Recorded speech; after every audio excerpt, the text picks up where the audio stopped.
Corona virus से अभी world level पे फियर बना हुआ है, लेकिन ये कोई नया वायरस नहीं है। ये बहुत बड़ी वायरस फैमिली है जो कि बहुत पहले से बिलोंग करती है। इंडिया में भी ये वायरस बहुत पहले से है। आप चाहो तो डेटॉल की बोतल उठाना, उसको पीछे घुमाकर देखना, उसके पीछे लिखा हुआ है कोरोना। तो मैं ये आपको लाइव प्रूफ दे रहा हूँ कि कोरोना वायरस इंडिया में भी बहुत पहले से है। अभी जिस वायरस का डर बना हुआ है वो है कोविड-19, और ये कोविड-19 चमगादड़ और सांप के डीएनए को मिलाकर बनाया गया है। ये एक बायोलॉजिकल वेपन की तरह तैयार किया गया है, लेकिन कोविड-19 भी उतना ज़्यादा खतरनाक नहीं है। ये साइज़ में बड़ा होता है, इसलिए किसी भी सरफेस पर ये इजीली सेटल नहीं हो सकता। इसको सेटल होने के लिए पानी की बूंदों की ज़रूरत पड़ती है। इसलिए जब हम छींकते हैं तब जो छोटी छोटी ड्रॉपलेट्स निकलती है, उन ड्रॉपलेट्स के साथ ये बाहर आता है और किसी भी सरफेस पर सेटल होता है।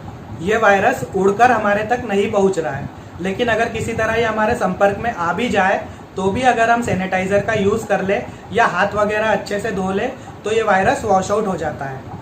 किसी तरह ये वायरस हमारे मुंह या नाक के अंदर भी चला जाए तो भी ये वायरस गले के अंदर 2 दिनों तक रहता है, और इन 2 दिनों के अंदर हम गर्म पानी या फिर चाय कॉफ़ी पी लें तो ये हमारे पेट में चला जाएगा और पेट के अंदर के एसिड इसे खत्म कर देंगे।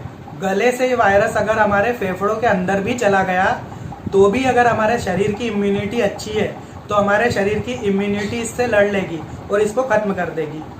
जो लोग मास्क लगाकर घूम रहे हैं उनको ज़्यादा नुकसान है, क्योंकि ये वायरस हवा के थ्रू नहीं आ रहा है। लेकिन जब वो लोग मास्क को सेटल करने के लिए हाथ लगाएंगे तब अपने हाथों से मास्क में ज़रूर वायरस डाल सकते हैं, जिससे वो संक्रमित हो सकते हैं। इसलिए मास्क केवल उन्हीं के लिए ज़रूरी है जो पहले से संक्रमित हैं।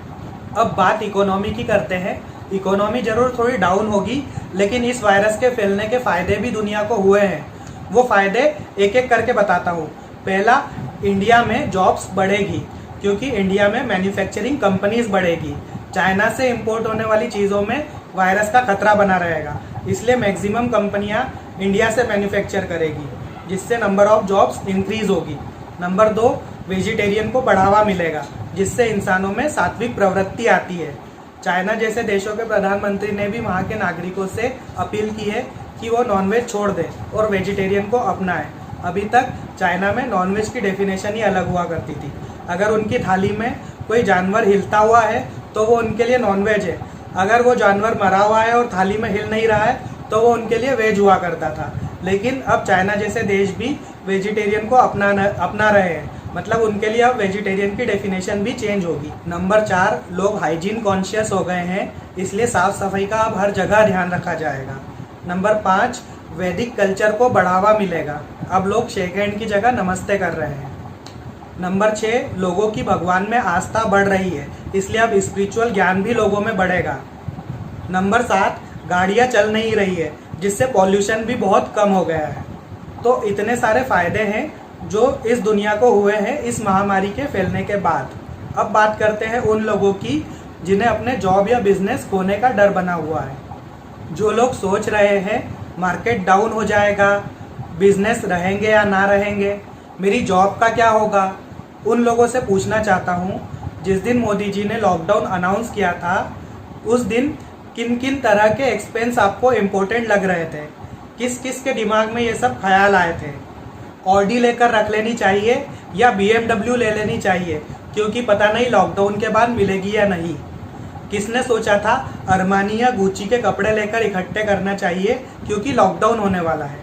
आईफोन का लेटेस्ट मॉडल लेकर रख लेना चाहिए। ऐसा एक भी ख्याल किसी के दिमाग में नहीं आया, जबकि दुनिया इन सब चीज़ों के पीछे भाग रही थी। और अब तक तो सबको रियलाइज़ हो चुका है कि जीने के लिए ज़रूरी चीज़ें बहुत कम हैं। जिनकी इनकम 1 लाख रुपए थी उनका काम 20,000 रुपये महीने में हो रहा है, और जिनकी इनकम 20,000 रुपये थी उनका काम 5,000 रुपये में चल रहा है। अगर आपको भी ये रियलाइज़ हो चुका है तो आप अपने टाइम की कद्र करो। आप मेडिटेशन कर सकते हैं, आप नेचर में जा सकते हैं, आप कुछ दिनों के लिए दुनिया की भागदौड़ से अपने आप को दूर रख सकते हैं। आजकल डेथ से सभी को बहुत डर लग रहा है। डेथ का रेशियो जैसे जैसे बढ़ रहा है, फियर का ग्राफ अप डाउन होता जा रहा है। डेथ से अब सभी को बहुत डर लग रहा है। जैसे जैसे डेथ का रेशियो बढ़ रहा है, फियर का ग्राफ अप डाउन होता जा रहा है। जिस पैंडमिक से लोग डर रहे हैं वो पेंडेमिक आज से नहीं है, वो पेंडेमिक हजारों सालों से चला आ रहा है।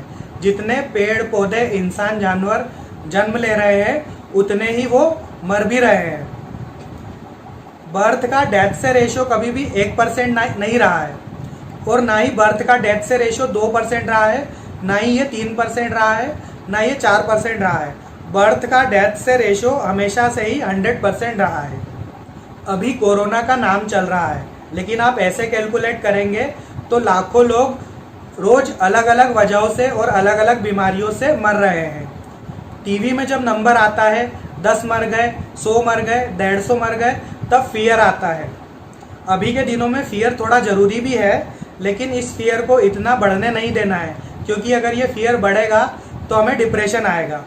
पेंडेमिक हमेशा से चलता आ रहा है, महामारी पहले से चलती आ रही है, इसलिए इस फियर को ज़्यादा बढ़ने ना दें और इस टाइम को पीसफुली जाने दें। अगर आप इस टाइम का रजिस्ट करेंगे, इस टाइम का विरोध करेंगे, तो आपको घर में जेल जैसा लगेगा।